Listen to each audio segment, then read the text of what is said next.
Amada Iglesia, hermanos y amigos que nos visitan, sean todos nuevamente bienvenidos. Quiero invitarles a abrir sus Biblias en Hebreos capítulo 11.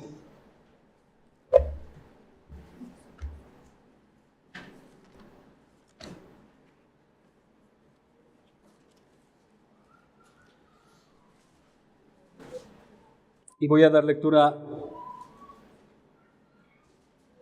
en la palabra del Señor, los versículos 20 y 21. Hebreos capítulo 11, versículos 20 y 21, y dice, 21 y 22. Versículos 21 y 22. Dice la palabra del Señor: por la fe, Jacob, al morir, bendijo a cada uno de los hijos de José, y adoró apoyado sobre el extremo de su bordón. Por la fe José, al morir, mencionó la salida de los hijos de Israel y dio mandamiento acerca de sus huesos. Oremos. Amado Padre Celestial, oramos una vez más implorando de tu gracia y favor que son inmerecidos para con nosotros. Te rogamos una vez más, te glorifiques, por un lado, en salvar a aquellos que están en medio de nosotros, que aún no creen en ti, en salvar a nuestros pequeños, aquellos que por tu gracia y misericordia han nacido en una familia cristiana y desde pequeños están siendo expuestos al Evangelio, para que les salves desde jóvenes. También aquellas personas que nos visitan que no te conocen, que a través de escuchar el bendito Evangelio en Cristo Jesús puedan ser salvos. Oro también para que edifiques a la iglesia de Jesucristo, para que la esposa del Cordero sea lavada, limpiada, purificada una vez más a través del lavamiento del agua por la santa palabra. Te rogamos para que el Espíritu Santo use la palabra que es viva y eficaz y más cortante que toda espada de dos filos, y que nuestros corazones sean exhortados, confrontados, animados, consolados y guiados a adorar al único y Dios Trino. Te pedimos a ti, Padre, que nos guíes en este tiempo para adorarte, a mí a través de la exposición de tu palabra, y a la iglesia a través de escuchar atentamente hoy tu voz, y que sus corazones no se endurezcan. Te lo pido, oh buen Dios, en el nombre de Jesucristo nuestro Señor. Amén. Hermanos, pueden tomar asiento.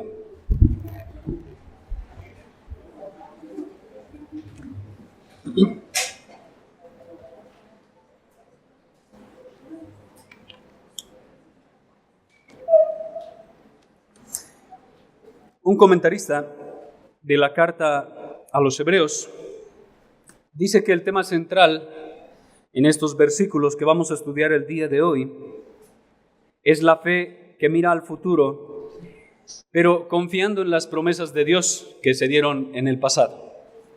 Por eso he titulado La fe que espera en las promesas de Dios. Este sermón titula La fe que espera en las promesas de Dios.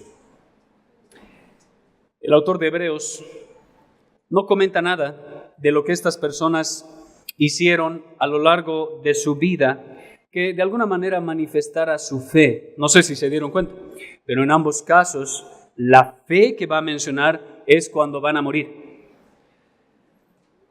En cambio, se centra en lo que dijeron y cómo lo dijeron sobre eventos que iban a venir en el futuro, cuando estaban a punto de morir, estaban en su lecho de muerte. Y ese es el punto en el cual ahora el autor de Hebreos nos va a evidenciar la fe de estos creyentes. En todos los casos, siguieron creyendo siguieron creyendo en las promesas hasta el día de su muerte. Incluso cuando era evidente que ninguna de las promesas se iba a cumplir mientras ellos vivían. Y aún así confiaron en las promesas de Dios.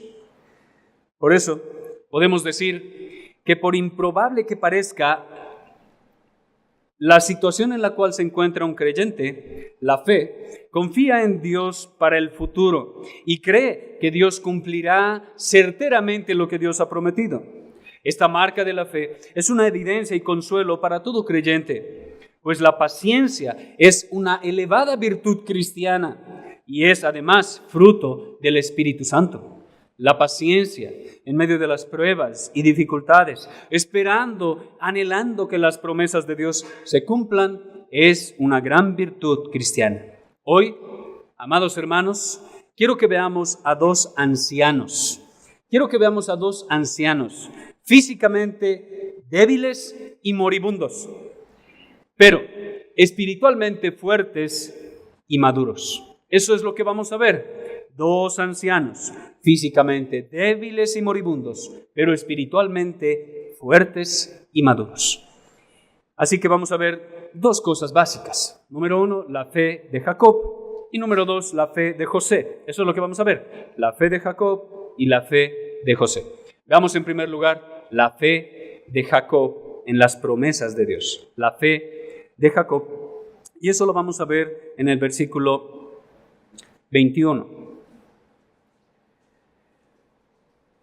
Y vamos a ver tres cosas acerca de su fe. En primer lugar, quiero que veamos la situación en la que Jacob se encontraba. ¿Cuál era la situación en la que Jacob se encontraba? En primer lugar, dice nuestro texto, versículo 21 en su parte A, por la fe Jacob al morir.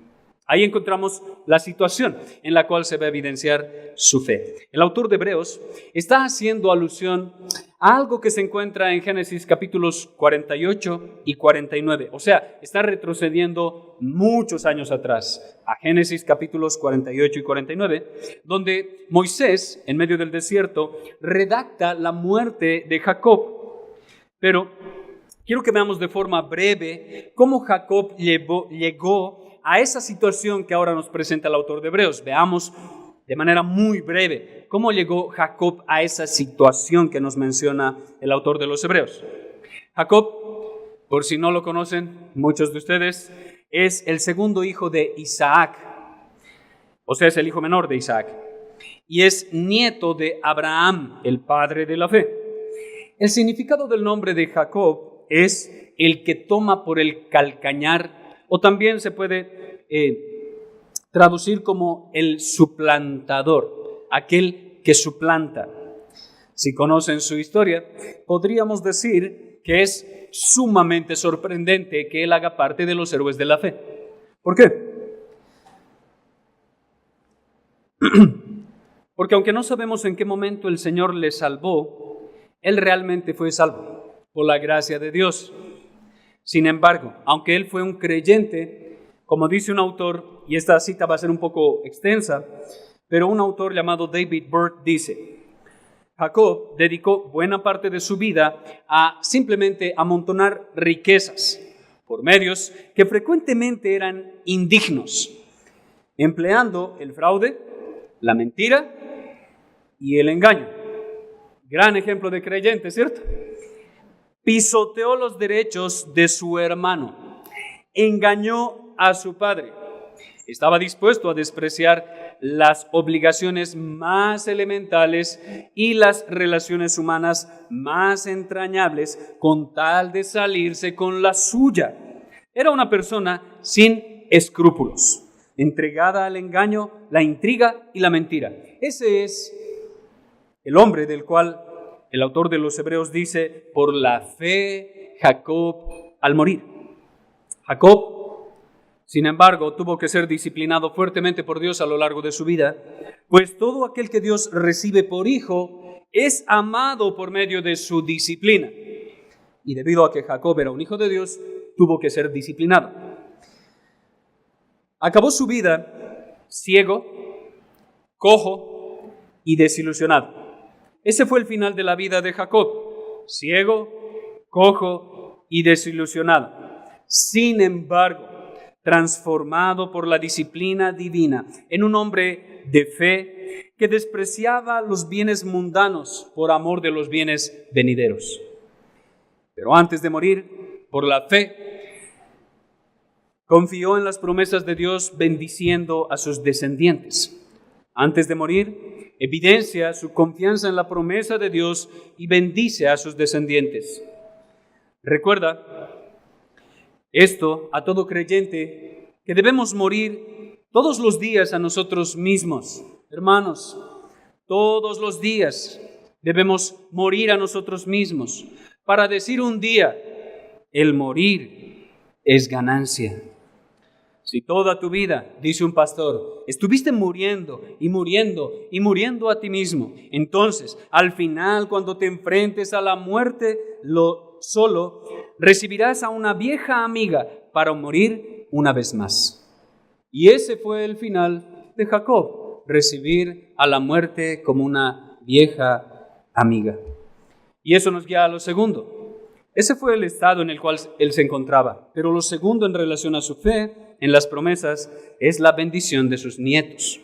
Él bendice a sus nietos. Uno esperaría que bendiga a su descendiente. Y sí lo hace en Génesis capítulo 50. Sin embargo, el autor de Hebreos resalta la bendición hacia sus nietos, en particular los hijos de su penúltimo hijo. Vean lo que dice el versículo 21 en su parte B. Dice, bendijo a cada uno de los hijos de José. Bendijo a cada uno de los hijos de José. Ahora, nosotros necesitamos profundizar un poco en eso puntual que él dice. Según Génesis capítulo 48, versículo 5, Jacob adopta a Efraín y Manasés como sus hijos. Esos son los dos hijos de José, que José tuvo en Egipto, Efraín y Manasés. Y según Génesis 48:5, Jacob los adopta como sus propios hijos. De hecho, más adelante en la historia, esto es solo un paréntesis, más adelante en la historia del pueblo de Israel, siempre son tomados en cuenta como la media tribu de Manasés y la media tribu de Efraín, que en conjunto hacen la tribu de José. Pero son dos tribus diferentes aparentemente. De hecho, alguien dice que podrían haber más bien 13 tribus en el pueblo de Israel y no solo 12. Pero eso es simplemente un paréntesis de conocimiento histórico. En ese mismo capítulo, en Génesis capítulo 48, se narra que José pone enfrente de su padre, a la mano derecha de Jacob, a su primogénito Manasés. José viene y delante de su padre Jacob, que los va a bendecir, pone en primer lugar a la derecha de su padre a su primogénito Manasés, el hijo mayor. Y frente a Jacob, a la mano izquierda, pone a su segundo hijo Efraín, el segundo hijo, el hijo menor de José, Efraín. Sin embargo, Jacob, al momento de bendecir a sus hijos, cruza sus manos a propósito, poniendo la mano derecha sobre el hijo menor y la mano izquierda, a su hijo primogénito, a su hijo mayor, Manasés. Aunque José se disgustó a causa de este acto e intentó corregir a su padre, Jacob le dijo en medio de esta bendición, lo sé, hijo mío, yo sé lo que estoy haciendo. Sí, estoy ciego. No puedo ver, pero sé lo que estoy haciendo. Lo sé. Y simplemente los bendice de esa manera. Dice un autor, con este gesto eligió a Efraín sobre Manasés. El mayor serviría al menor. Y pone a Efraín por encima de Manasés en cuanto a dignidad. ¿Por qué? Dice este autor, porque la dignidad real provenía de Efraín. Es decir, en un futuro habrá un rey que proviene de Efraín que se va a llamar Jeroboam. Por eso, en este momento, Jacob proféticamente, al momento de bendecir a los hijos de José, intercambia sus manos y hace al menor mayor y al mayor menor. Pero de esta bendición, dice un autor, pero esta bendición fue por fe, porque le fue revelado que sería así en el futuro. Esta bendición se refería al pueblo que salió de los hijos de José y no hace referencia a sus hijos en sí mismos. Los bendijo a ellos para bendecir a su posterior descendencia. Ahora, después de bendecirlos, el autor apunta a otro acto de fe. Jacob los bendijo por la fe, pero también hace algo que se añade. El autor de Hebreos también nos evidencia que, en tercer lugar, Jacob, antes de morir, humildemente adora a Dios. Y es la humilde doxología de Jacob. Vean lo que dice el versículo 21 en su parte C. Termina diciendo: y adoró apoyado sobre el extremo de su bordón. Esto que menciona, pensaríamos que nuestra mente de manera natural piensa cronológicamente. Entonces nosotros pensaríamos que esto último que menciona acerca de Jacob se encuentra después de la bendición de los hijos de José, ¿cierto? Si él menciona primero la bendición de los hijos de José, la adoración de Jacob debería estar después. Sin embargo, en el texto de Génesis, su adoración está antes, no después de la bendición. Casi al final de Génesis capítulo 47, antes de morir, Jacob hace llamar a su hijo José. Ahora, hay muchas implicaciones por las cuales Jacob hace llamar a José y no a su primogénito, que de hecho, por muchas causas circunstanciales, debía ser Judá. Pero él hace llamar a José, su penúltimo hijo. Y le pide que no lo entierre en Egipto, sino que lo lleve a Macpela, donde están sus padres y sus abuelos. Él le dice: no me vayas a enterrar en este lugar, ya me voy a morir. Eso es más que seguro. Sin embargo, no me entierres aquí. Entiérrame en el lugar donde están mis ancestros, mis antepasados. No me entierres en este lugar. Esa es la petición que le hace. Ahora, quiero que escuchen lo que dice Génesis 47, versículo 30, parte B y 31. Y José respondió, ante esa petición, José respondió: haré como tú dices. E Israel dijo, ya no le llama Jacob. Moisés estratégicamente está usando su nombre del pacto. E Israel dijo: júramelo, júrame, prométeme que me vas a llevar certeramente al lugar donde están mis antepasados. Y José se lo juró. Entonces Israel se inclinó sobre la cabecera de la cama. Ese es el pasaje que el autor de Hebreos está citando. Ahora el punto es este. ¿Se dieron cuenta que el autor de Hebreos dice algo diferente a lo que encontramos en Génesis? En Génesis dice que él se postró, se inclinó sobre la cabecera de su cama. El autor de Hebreos nos dice que adoró apoyado sobre el extremo de su bordón. Pero está haciendo referencia a lo mismo y de hecho está citando ese texto. ¿Cuál es el problema aquí? Bueno, no es un problema. Más bien hay una diferencia aquí. Y es que había dos textos que usaban los judíos en aquel tiempo. Uno es conocido como el texto masorético del Antiguo Pacto, del Antiguo Testamento, y el otro es conocido como el texto de la Septuaginta, que es la traducción del hebreo al griego que se usaba en aquel entonces. El masorético dice: da gracias en la cabecera de su cama, es decir, lo que encontramos en Génesis en nuestras versiones. Sin embargo, la traducción de la Septuaginta dice: adora en lo alto de su bastón, vara o cetro. ¿Qué significa esto? El autor de Hebreos está citando no el texto masorético, sino más bien la Septuaginta. Es decir, está citando la traducción griega del Antiguo Testamento, que muchas veces también lo citan los apóstoles, incluso el mismo Señor Jesucristo. Ahora, yo personalmente creo que él cita la Septuaginta y no literalmente lo que dice el texto masorético por el propósito con el cual él le está escribiendo a la iglesia. Hay un propósito detrás. Veamos. Entonces, ¿cuál es el propósito que está detrás? Hermanos, al momento de él citar la Septuaginta y mostrar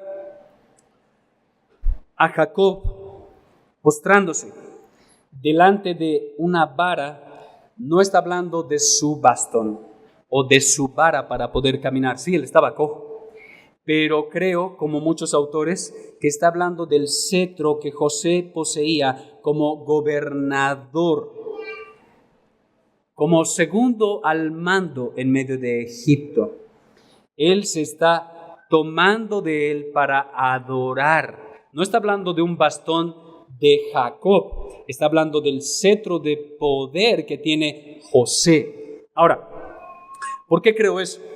Porque yo creo que vemos aquí la humildad de Jacob. El antes orgulloso, tramposo y arrogante Jacob ahora ha sido humillado y es un hombre totalmente sumiso a la voluntad de Dios y humilde. De hecho, no solo vemos humildad en él, hay algo más que yo no había visto antes en el texto, pero aquí vemos el cumplimiento del sueño de José cuando era joven. ¿Alguien recuerda el sueño que tuvo José cuando era joven, antes de ser vendido como esclavo para ir a la ciudad o al imperio de aquel entonces, Egipto? ¿Recuerdan el sueño? José cuando era joven tuvo 2 sueños que llevó a que sus hermanos lo envidiaran y lo aborrecieran. Uno de esos sueños, el primero, son los manojos de sus hermanos inclinados ante su manojo. Ese es el primer sueño. El segundo sueño es mucho más interesante, porque el segundo sueño fue el sol, la luna, 2 astros, el mayor y el menor, y 11 estrellas postradas delante de él. Ese fue el sueño de su juventud. Aquí, el autor de Hebreos nos está diciendo que ese sueño se está cumpliendo, por lo menos parte de ese sueño. En Génesis capítulo 37, versículos 10 al 11, Jacob le dijo, cuando José soñó esto, ¿qué sueño es este que soñaste? Regañándolo. ¿Acaso vendremos? Dice él, porque él entendió muy bien el sueño. Jacob entendió el sueño de su hijo y de manera arrogante, orgullosa y creyéndose superior a él, le dice, ¿acaso vendremos yo y tu madre y tus hermanos a postrarnos delante de ti? ¿Quién te crees? ¿Por qué? Porque es el menor el que se inclina delante del superior. Sin embargo, en el sueño de José son los mayores postrándose delante del menor. Entonces, en ese entonces Jacob le dice, más bien, y sus hermanos le tenían envidia, mas su padre meditaba en esto. Jacob, aunque era arrogante y orgulloso y no entendió muy bien el sueño en ese entonces, guardó eso en su corazón. ¿Qué creen? Al final de Génesis, capítulo 47, como les dije, el cumplimiento ha llegado. Jacob se sostiene del cetro de su hijo penúltimo, José, y adora. Jacob se postra frente a su hijo y adora. Jacob se postra ante su hijo y así está cumpliendo la profecía de Dios acerca de Jacob, que Jacob se postraría un día delante de su hijo José. Ahora, aunque Jacob ya era anciano y estaba a punto de morir, se inclina delante de su hijo José, mostrando la reverencia de todo el pueblo que Dios había profetizado que un día se postraría delante de José. Ahora, dice un autor, algunos dicen que Jacob adoró el cetro de José y por lo tanto fue un idólatra. Sin embargo, en realidad está adorando a Dios mismo a través de un autor llamado Tomás de Aquino. Dice de este texto algo muy particular y dice lo siguiente, lo cito textualmente, dice él, que Jacob hizo esto movido por la consideración del poder de Cristo que estaba viendo en su hijo José. Dice él que el poder de José estaba prefigurando el poder del Señor Jesucristo para Jacob, pues siendo prefecto en Egipto, llevaba un cetro como signo de su poder. Hermanos, según este autor, José es un tipo y sombra de Cristo para Jacob, quien tiene en su mano el cetro. Ahora, esto no sería muy descabellado creerlo, Porque escuchen lo que dice Hebreos capítulo 1, versículo 8, en nuestro mismo contexto de Hebreos. Hebreos capítulo 1, versículo 8, aplica el Salmo 45 al Señor Jesucristo. Y escuchen lo que dice porque es grandioso. Dice, tu trono, oh Dios, hablando del Señor Jesús, tu trono, oh Dios, por el siglo del siglo. Y vean lo que dice, cetro de justicia, cetro de equidad es el cetro de tu reino. Jacob se inclina ante el cetro, no por el cetro en sí mismo, y no por su hijo en sí mismo, sino por lo que representa el cetro para él que un día vendría. Así, amados hermanos, nosotros nos inclinamos ante la cruz, no para adorar la cruz, sino por aquel que representa la cruz.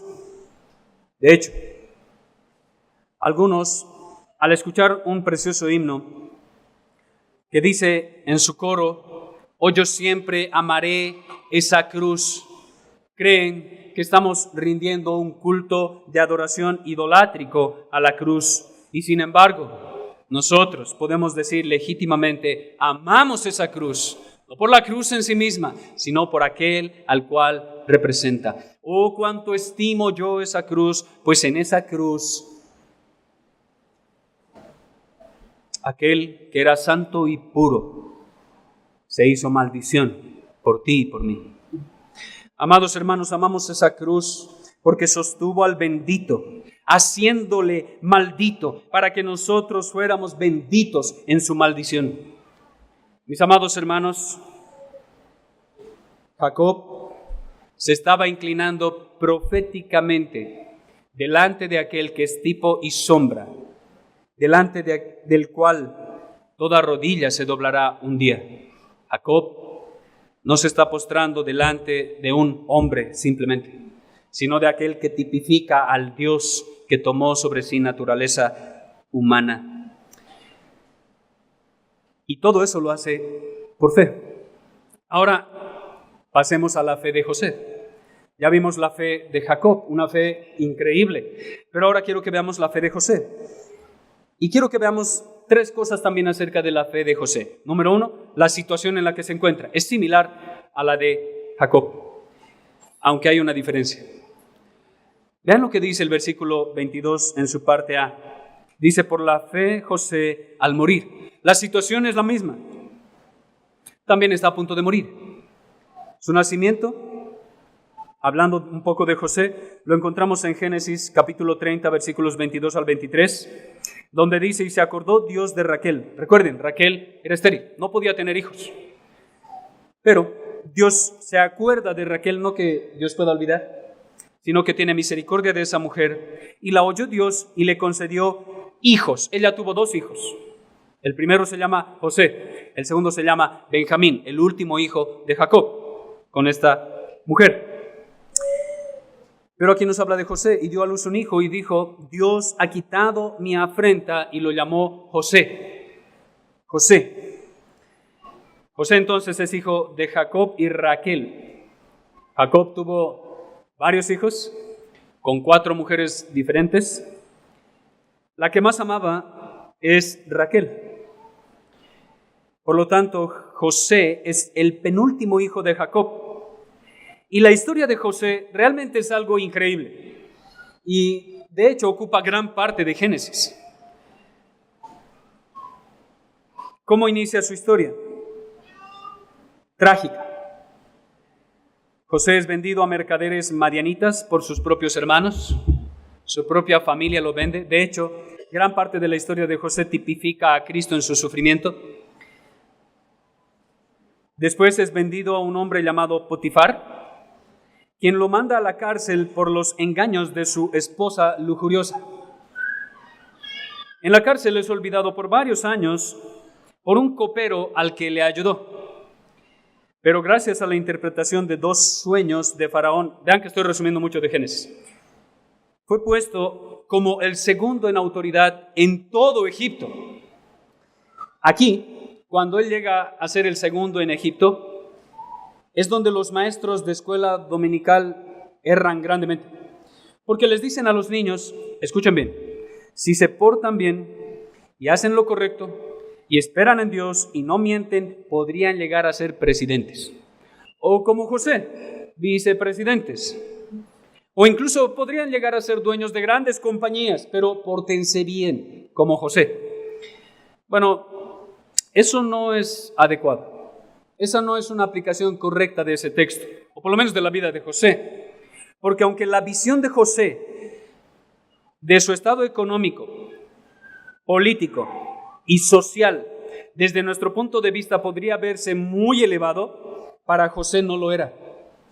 El punto de vista de José, de su situación, cuando llegue a ser el segundo en todo Egipto, no es el de ahora soy feliz. Por fin han reconocido mis talentos. No, ese no es el punto de vista de José, de su situación. ¿Saben por qué? ¿Saben cómo nos damos cuenta de cómo él ve su situación? José, cuando está en Egipto y tiene a su primer hijo, su nombre es Manasés. ¿Saben lo que significa Manasés? Manasés significa el que hace olvidar. Eso es lo que significa Manasés. O sea, José está sintiendo que está olvidando sus raíces. Él siente que Dios lo ha llevado a Egipto, no para hacerlo próspero, sino para ponerlo a prueba. Él siente que está olvidando lo que pasa en su casa y su familia. ¿Y saben eso? ¿Saben algo? Eso no es bueno. Porque José es parte del linaje de Abraham, al cual se le prometió Canaán, no Egipto. Por lo tanto, cuando él llama a su hijo Manasés, no le está poniendo ese nombre como algo bonito. De hecho, es algo negativo para con él. Algo más. Su segundo hijo se llama Efraín. ¿Saben lo que significa Efraín? Efraín significa fructífero. Y uno podría decir, ahí está. Llama a Efraín fructífero porque está deleitoso de todo lo que Dios le ha dado y cómo Dios lo ha fructificado, y está deleitoso y grandiosamente extasiado porque Dios lo ha hecho el segundo en Egipto. Falso. Él con eso siente que ha sido prosperado en la tierra de su aflicción. No es la tierra de su deleite. La prosperidad, por lo tanto, para él no es lo mejor, es una prueba. Porque está en la tierra de su aflicción, no es la tierra de su deleite. La tierra de su deleite es la tierra prometida. Esa es la historia de José, en un breve resumen. Ahora, José no estaba feliz, dichoso y disfrutando las riquezas de Egipto porque sabe que el pacto de Dios con Abraham, porque él conoce el pacto de Dios con Abraham y anhela estar en Canaán, la tierra prometida, no en Egipto. Él sabe que debe volver allá. Pues algunas de las cosas, amados hermanos, igual para nosotros que José, en el presente siglo malo pueden aparentemente ser grandiosas. Que tengas mucho dinero, que tengas una gran casa, que tengas abundantes bienes y riquezas, o incluso si alguno de ustedes alguna vez alcanza a ser el vicepresidente de la nación, no crea que eso es lo mejor que ha alcanzado. De hecho, posiblemente ese sea el momento de su aflicción y su corazón se ha puesto a prueba para tener que escoger entre Dios y Mamón, es decir, entre Dios y las riquezas. Algunas de las cosas en el presente siglo malo son para ejercitar nuestra paciencia, amados hermanos. El soportar malos tratos y no recibir nada bueno a cambio. Pero nunca olvidemos que hay un Dios y que hay una recompensa. Hay un Dios y hay una recompensa, incluso en el momento de morir. No olviden esto. ¿Por qué? Nunca olvidemos que hay un Dios y su recompensa. Debido a lo primero, Dios, que es autoexistente. Lo segundo, las recompensas son seguras. Mi amado hermano, si Dios prometió algo, lo va a cumplir. Porque Él es Dios y Él no falla a sus promesas. José tenía fe en las promesas de Dios. Primero, la promesa de que Dios les daría Canaán por heredad. Segundo, la promesa de que serían librados de la servidumbre de Egipto. Y eso lo evidencia en la en las profecías que él hace. Veamos lo segundo en su historia. Lo segundo que menciona el autor es la profecía del éxodo, hecha por parte de José. José profetiza el éxodo de su pueblo. Vean lo que dice el versículo 22 en su parte B. Dice simplemente, mencionó la salida de los hijos de Israel. Habló la salida de los hijos de Israel. Profetizó la salida. Profetizó el éxodo. Dice un autor acerca de esto. José oyó, conoció o de alguna manera se enteró que Dios le había hecho una promesa a Abraham. ¿Cuál era la promesa que Dios le hizo a Abraham? Te daré esta tierra a ti y a tu descendencia. ¿Cuál tierra? Canaán, no Egipto. Y aunque estaba en una tierra extraña, Egipto, y aún no veía cumplido el compromiso, José nunca dudó. José nunca dudó, sino que creyó tanto que incluso habló del éxodo del pueblo de Israel. José posiblemente dijo esto frente a todos sus hermanos. Digo posiblemente porque recuerden, José es el menor. José es el menor. Y tenía aproximadamente 110 años cuando hace esta profecía, al final de Génesis capítulo 50. Su hermano mayor tal vez tenía unos 150. Por eso digo que posiblemente están frente a él sus hermanos. Otra posibilidad es que no estén sus hermanos, sino los descendientes de sus hermanos, a los cuales lícitamente les puede llamar hermanos, porque son familia. Ahora, eso no es lo relevante aquí, no tenemos que meternos en problemas con eso. El punto aquí es este, que le dice a sus hermanos, a sus descendientes, que pasarían a ser esclavos de Faraón. Está profetizando que van a ser esclavos, pero al mismo tiempo está profetizando para ellos la salida de Egipto, no como un paseo. O sea, no va a ser una salida momentánea. Les está diciendo un día, ustedes van a salir abandonando el pueblo de Egipto, porque este no es la ciudad, la tierra que Dios ha prometido. La tierra es Canaán, y allá es donde deben ir. Vean cómo lo dice él, Génesis capítulo 50, versículo 24. José, hablando a sus hermanos, les dice, yo voy a morir. Hermano, ¿cuáles serían tus últimas palabras a tu familia o a la segunda generación cuando estés a punto de morir? José está a punto de morir. Les dice, ¿saben algo? Inevitablemente, como cada uno de ustedes y yo, algún día, José les dice, voy a morir. Mas Dios ciertamente, dice José, los visitará. Y os hará subir de esta tierra a la tierra que juró, y vean cómo apela al pacto, a la tierra que juró a Abraham, a Isaac y a Jacob. Amados hermanos, si se dan cuenta, hay muchas cosas en las palabras de José aquí.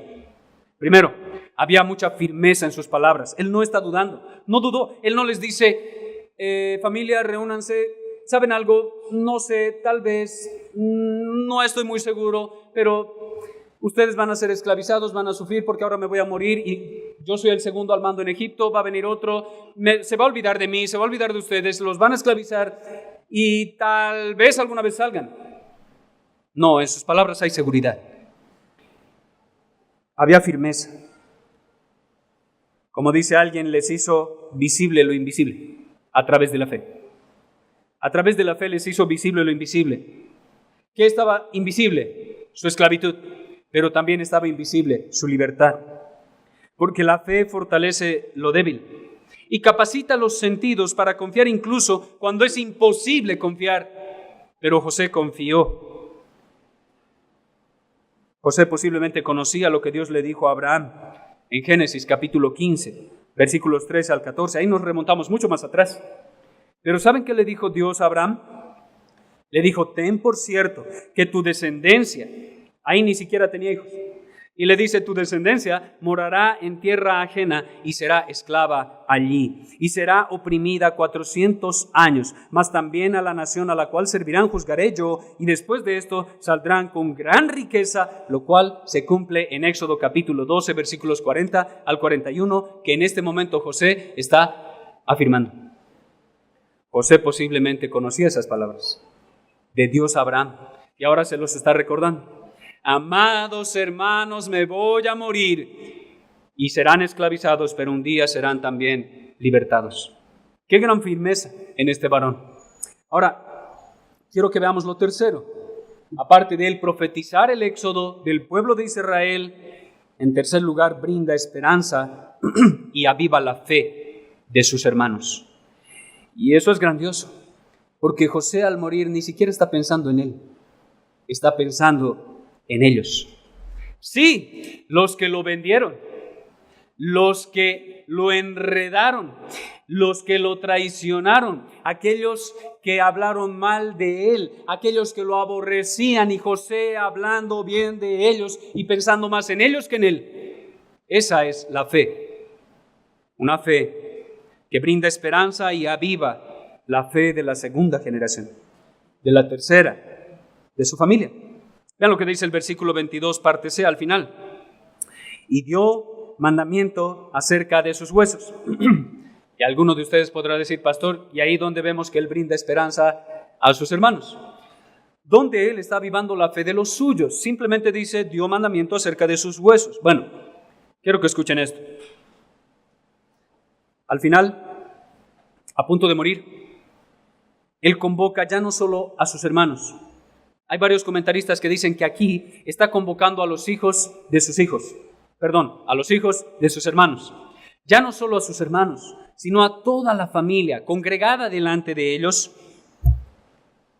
a todo el pueblo de aquel momento, y les hace jurar que al final de la esclavitud de ellos en medio de Egipto, ellos deben jurar que se van a llevar sus huesos a Canaán. No van a dejar sus huesos en Egipto, se deben llevar sus huesos a Canaán. Y por cierto, como dato histórico relevante, Moisés los tomó bajo su cuidado en Éxodo. Moisés es el que toma bajo su cuidado los huesos de José para llevarlos a Canaán. ¿Sí sabían eso? Él mismo sabe que en sus padres, en sus antepasados, había hecho un juramento serio a José y era momento de cumplirlo. Eso lo pueden encontrar en Éxodo capítulo 13, versículo 19, cuando Moisés toma los huesos de José y van a salir de Egipto y se los va a llevar a Canaán. Ahora, permítanme presentar algunas razones por las que posiblemente José manda que se lleven sus huesos de Egipto a Canaán, además de las evidentes que vemos en el texto. Esto lo extraje de un comentario de John Owen. John Owen dice que hay algunas razones. La primera, la custodia de sus huesos quedó bajo su pueblo y no bajo los egipcios, para dejar claro que él era descendiente de Abraham y no de alguno de los egipcios, porque recuerden, él llegó a ser el segundo en medio de Egipto y los egipcios pudieron haber tomado sus huesos y hacerlo parte de sus genealogías, de parte de sus reyes y gobernantes. Y de hecho, hay unos autores que dicen que los egipcios tienen a un Dios basados en José. Sin embargo, John Owen dice que él pone la custodia de sus huesos bajo el pueblo de Israel para que pronto se los llevaran, para que él no haga parte de la descendencia de Egipto, sino de la descendencia de Abraham, de la descendencia del pacto. Segundo, John Owen dice, si los huesos de José hubieran continuado en Egipto, podrían haber sido convertidos en un ídolo por ese pueblo necio, lo cual fue prevenido con este mandato. Recuerden, de la mayor parte de sus faraones, el pueblo de Egipto hacía dioses. Ellos eran idólatras. Así que José está diciendo, se llevan mis huesos para que mis huesos no sean adorados. Porque recuerden, ¿cuántos años de prosperidad profetizó José sobre Egipto? 7. Y en todo ese tiempo, ¿quién estuvo a cargo de todo eso? José. Todo el pueblo de Egipto lo vería a él como el Sabnap-Panea, el segundo al mando después de Faraón. Así que muy seguramente podía ser idolatrado por ese pueblo. John Owen da una tercera razón, y él dice, lo hizo claramente para alentar la fe de los suyos. Y esa es la parte que más me conmueve. Y es el hecho de que este hombre moribundo aborrecido y odiado por sus hermanos desde muy joven, piense más en ellos que en él. Dice John Owen que les estaba brindando esperanza de su futura liberación y al mismo tiempo les estaba arrebatando el pensamiento insulso, tonto, absurdo de pensar que ellos pertenecen a Egipto. Está desarraigando sus corazones de Egipto y está haciendo que se arraigue en Canaán, la tierra prometida, pensando más en ellos que en él. Algo más. John Owen dice que aquí no se preocupa por la disposición de sus riquezas e ingresos. Y dice, sin duda, fueron sumamente grandes. ¿Ustedes se imaginan la riqueza que José tenía, siendo el segundo en Egipto? El imperio en ese entonces más grande. Es como si fuera, no sé, comparando a nuestra actualidad, vicepresidente de los Estados Unidos. O casi presidente de los Estados Unidos. O alguien tan importante como el presidente de Rusia, con poder militar, riqueza y autoridad. Y él ni siquiera piensa en eso. ¿Se dieron cuenta? Él simplemente habla de lo que va a venir para los demás. Lo de él no importa. Su mente, dice Owen, está enteramente en la promesa de Dios a Abraham y por lo tanto en el pacto abrahámico. Él no está pensando en las riquezas de Egipto, está pensando en las riquezas celestiales. Algunos extraen de este texto, hermanos, y quiero apuntar a esto, porque el catolicismo romano, basado en esto, cree que la adoración de huesos de santos es lícita. Basados en esto, la adoración de huesos de los santos, de hecho, son vistas como reliquias en el romanismo, en el papismo. Sin embargo, eso es realmente adoración de ídolos. Y la adoración de ídolos es adoración a los demonios. Por otro lado, dice un autor, incluso usan los huesos para curaciones, lo cual no es nada más que hechicería y culto mundano a los demonios y no al Dios verdadero. Muchos toman estos textos y extraen doctrinas engañosas. Bueno, hermanos, no se dejen engañar. Si en algún momento escuchan ese tipo de cosas de este texto, eso no aplica. Ninguna de esas dos falsas enseñanzas. Ahora, permítanme terminar con unas aplicaciones acerca de lo que vimos hoy. Primero, hermanos, después de ver el ejemplo tanto de Jacob como de José, lo primero que debe venir a nuestras mentes es confiar en Dios. La confianza en Dios, la esperanza en Dios, en sus promesas, en sus palabras. Confiar en Dios significa creer que, sin importar las circunstancias, sin importar el temor, sin importar la duda, sin importar tus flaquezas, tu dolor, tu llanto, tu enfermedad o tu debilidad, el propósito de Dios de llevarnos a tierra prometida y morar con Él eternamente se va a cumplir. Mi amado hermano, posiblemente no veas eso hasta el día de tu muerte. Como Jacob o como José. Sí, muchos de nosotros vamos a morir aquí en Egipto. Sí. Tal vez otros, por la gracia del Señor, sean transformados y pasen directamente a Canaán y no tengan que morir aquí, en este desierto espiritual. Pero si nosotros, muchos, nos encontramos frente a la muerte y creemos por nuestra debilidad en algún momento, las promesas de Dios han fallado, las promesas de Dios no se han cumplido, el Cristo que prometió que volvería aún no ha vuelto, oh mi amado hermano, en ese día recuérdate a ti mismo lo que dicen los salmos. Me encanta y escogí 2 salmos que para mí son de mis favoritos, pero voy a citar uno. Nosotros, confiando en el Señor, podemos decir junto al salmista, en el Salmo 56, versículo 3, en el día en el que temo, yo en ti confío. Mi amado hermano, el día que temes, ve al Señor y confía en Él. Mira estos ejemplos en las Escrituras. Y aún al momento de tu muerte, confía en Dios, confía en sus promesas. Él dijo que vendrá por ti, y si no, te llevará seguro a tierra prometida. Pero además, en tanto estemos de este lado de la eternidad, debemos orar diciendo, junto al salmista en el Salmo 16, guárdame, oh Dios, porque yo en ti he confiado. Oh, mi amado hermano, ¿sabes por qué debemos orar de esta forma? Porque tú y yo somos débiles. Un día seremos ancianos.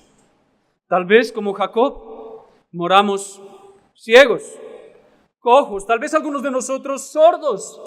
Pero ¿qué debemos decir al Señor? Guárdame, oh Dios, porque en ti he confiado. Tal vez pierdas la memoria al final de tus días, pero Dios jamás se olvidará de ti.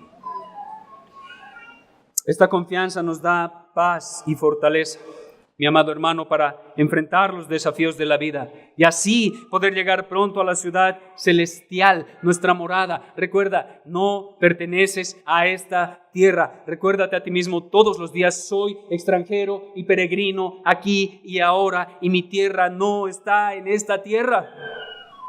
Mi patria se encuentra allá donde Jesucristo se encuentra. Mi amado hermano, que así como José podamos decir, llévense mis huesos y entiérrenlos donde quieran, para que pronto el Señor en su segunda venida les dé músculos, nervios y carne glorificada. Entre tanto, nuestra oración debe ser delante del Señor. Apresúrate, amado mío, y sé semejante al corzo o al cervatillo sobre las montañas de los aromas. Oh, mi amado hermano, yo no sé cuál es tu petición constante, pero nuestra petición como la iglesia debiera ser, en medio de este desierto, apresúrate, amado mío, a venir por mí. Apresúrate. Nuestra petición debiera ser el recibir la esperanza de la herencia. A veces pareciera que llega el desánimo, porque pensamos que el Señor Jesús ya se demoró mucho en volver, ¿cierto? Pasaron, ¿cuánto? 2000 y más de años. Y Cristo no ha dado ni atisbos de que va a venir. No sabemos ni el día ni la hora. Pero si tan solo viéramos la realidad actual en la que nos encontramos a través de las Escrituras, nuestra respuesta sería lo que dice el apóstol Pedro en su segunda carta, capítulo 3, versículo 9. Escuchen bien, amado hermano, si alguna vez entró la duda en tu mente de que el Señor Jesús ya se demoró mucho, repítete esto: el Señor no retarda su promesa. Y está hablando en el contexto de su segunda venida. El Señor no retarda su promesa. Según algunos la tienen por tardanza. Sí, el mundo va a venir y te va a decir, oye, tu Cristo murió hace más de 2000 años. Han pasado 2000 años y hasta ahora no pasa nada. A ver, ¿dónde está tu Cristo? Como que ya se demoró, ¿cierto? Pues el creyente dice, Pedro, que es paciente. Si no dice más bien, que Dios es paciente para con nosotros, no queriendo que ninguno perezca, sino que todos procedan al arrepentimiento. Ese es el punto aquí, amado hermano. El Señor Jesucristo no está demorando su venida. Más bien está siendo paciente, esperando que el último de los elegidos nazca, para que cuando nazca el Espíritu Santo lo salve y aplique en él la obra del Señor Jesucristo. Y cuando suceda eso, el Señor Jesucristo vendrá como león y ya no más como cordero. El día que el último de los elegidos sea salvado por la gracia de Dios, entonces el cordero regresará como león. Para los impíos vendrá como un ladrón en la oscuridad, pues serán sorprendidos en sus impiedades. Pero para la iglesia será como esa esposa que espera a su amado en la puerta de su casa después de un largo viaje para abandonarse al fin en sus brazos.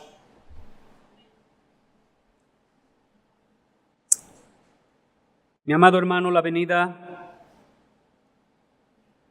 del Señor Jesucristo es tan cierta y podemos esperar confiados, pues Él mismo dijo en Mateo 24:35, el cielo y la tierra pasarán, pero mis palabras no pasarán. Y si el Señor Jesucristo le dijo a su esposa, volveré, entonces volverá. Así que la iglesia debe esperar paciente. Sí, tal vez no veas todas esas promesas cumplidas aquí y ahora, pero debes ser paciente. La iglesia debe esperar anhelante y proclamando ante todo el mundo, ven, Señor Jesús. Mi amado hermano, ¿cuál es tu proclamación ante el mundo? ¿Duda? ¿Vergüenza del Evangelio? ¿Temor? ¿Miedo? Pues el Espíritu y la esposa dicen, ven. El que oye, diga, ven. Y al escuchar a su Señor decir, vengo en breve, la esposa diga, amén. Sí, ven, Señor Jesús. Ven, ven pronto. Mi amado hermano, ¿cuál es tu petición más grande? ¿Ver al fin al Señor Jesús? Que al fin la promesa que Él hizo de que estaría con nosotros hasta el fin del mundo, pero al final regresaría, ¿realmente quieres que se cumpla ya?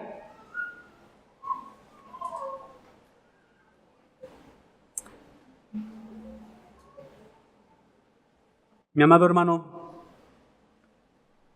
que nuestro último aliento, al igual que Jacob, sea para adorar a Dios. Que el último de nuestros alientos sea para glorificar su santo nombre, pero también para bendecir a la siguiente generación. Y al igual que José, animar a los vivos a verse como extranjeros y peregrinos que anhelan la patria celestial. Que al final de nuestros días podamos decir la gracia de nuestro Señor Jesucristo sea con todos vosotros. Amén. Oremos. Amado Padre Celestial, te doy gracias por esta porción de tu palabra, pues ha reavivado el fuego que tú pusiste en mi corazón. Ha reavivado ese fuego en las promesas que tú hiciste a la iglesia. Y ruego y anhelo, reavive también el fuego que has puesto en algunos que están presentes, que son tus hijos, que puedan, extasiantes de gozo, de amor, de ánimo, adorarte y exaltarte hasta su último aliento. Que puedan ver una vez más a aquel que tiene el cetro en sus manos y podamos postrarnos delante de Él, delante de aquel que tiene dominio, autoridad y poder sobre todo lo creado. O que una vez más nos postremos y adoremos a nuestro Señor Jesucristo, el autor y consumador de la fe. Que aquellos que no te conocen y no tienen la llama de la fe ardiendo en sus corazones, sean traídos por el Evangelio y puedan tu Espíritu Santo darles la fe para que puedan creer en el Señor Jesucristo y sean salvos de esta perversa generación. Te ruego, oh buen Dios, que si hay algún egipcio espiritual en medio nuestro, pueda ser también transformado por tu gracia y hecho un israelita espiritual, para que juntos tengamos la misma esperanza de un día ver al Dios que se hizo hombre. Te rogamos, Padre, por esto, en el nombre de Jesucristo nuestro Señor. Amén.